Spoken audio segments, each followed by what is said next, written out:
What's up mga ka-inspire, no? So today is July 30, 2024, no? So sama-sama tayo na ma-inspire at ma-motivate. Bakit? Kasi meron tayong isang kasamahan dito sa community natin na magpapalabas ng kanyang sasakyan, no? So hindi lang to basta-basta sasakyan, kaya abangan natin, no? So abangan natin yan, guys, no? Yan, no? So nandito na tayo, guys. Ayan, dito na tayo sa Old Airport sa Bohol, no? So ito yung paliparan ng aeroplano.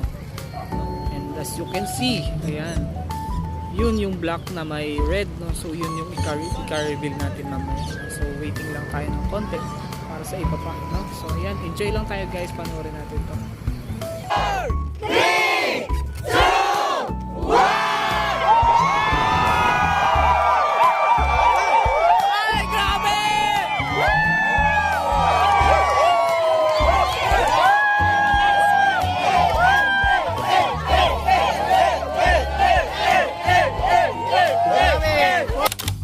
Alright, so yun, guys, no? So nandito na tayo, nakapag-car reveal na. And ayan, kung makikita nyo naman, no?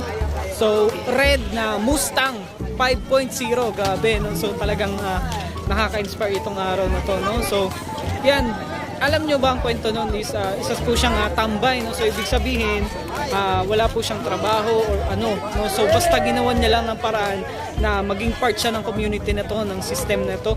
Ginawa niya lahat ng paraan na alam niyang pwede niyang gawin, no? So ngayon nagkakaroon siya ng resulta dahil sa ginagawa niya, no? So patuloy tayong ma-inspire lahat, no? So lahat tayo ay magiging katulad niya, no? Basta magtuloy-tuloy lang tayo. And syempre, kailangan nating gumawa ng paraan, no? So gawin din natin yung ginagawa niya. Minsan akala natin wala, pero meron pala talaga. Wow, dream car, right? Tabang ro. Grabe, ganito pala pakiramdam natin. No, so ayan, nakasakay tayo sa loob ng sports car, sa loob ng isang Mustang 5.0.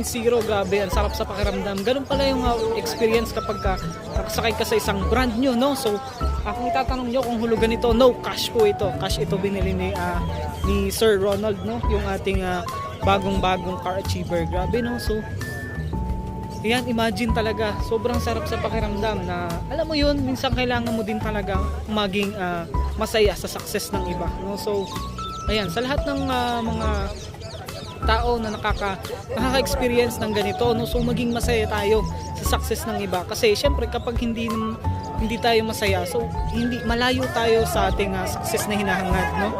So mas maganda talaga is ano mo lang talaga, i-feel mo, no? Kasi ganun din yung nararamdaman niya before, na dati lang siyang ay grabe, ay hindi tayo nakaano. So yun, guys, no? So halos kakarating lang natin at ginabi na tayo. Grabe, sobrang napakasaya ng araw na to. Napaka-inspired ako talaga sa araw na to, na alam mo yun, ipagpatuloy yung pangarap ko, kasi alam ko yung patutunguhan ko sa mga bagay na ginagawa ko. Ito nga pala, guys, napaka-importante na may goal ka, no? Na meron kang bakit mo ginagawa yung isang bagay, para saan, no?